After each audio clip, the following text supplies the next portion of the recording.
D'abord, c'est très difficile pour moi de répondre à cette question, sachant qu'il y a 3 éminents juristes ici qui sont bien plus capables que moi de répondre à cette question.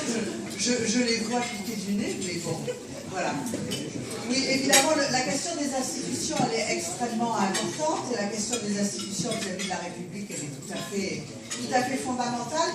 Mais peut-être que plutôt que de répondre directement à cette question, moi j'aurais peut-être une proposition à faire, peut-être d'organisation, puisque ce qui nous préoccupe aujourd'hui, c'est quand même les élections municipales. Et je me demandais si une proposition qu'on ne pourrait peut-être pas faire, peut-être suggérer, c'est peut-être de réorganiser l'empilement des strates de décision. Aujourd'hui, qu'est-ce qui se passe? Les impôts sont collectés par l'État de manière centralisée et une partie de ces impôts est rétrocédée selon des processus plus ou moins opaques dans les collectivités et en particulier dans les mairies. Et les règles du jeu, visiblement, ces dernières années, consistent à diminuer cette dotation de l'État. Alors, est-ce qu'on ne pourrait pas imaginer d'inverser le processus pour respecter le choix des individus et la liberté des choix des individus?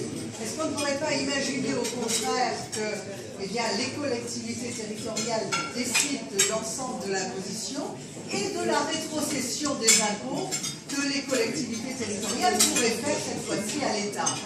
Bon, j'imagine que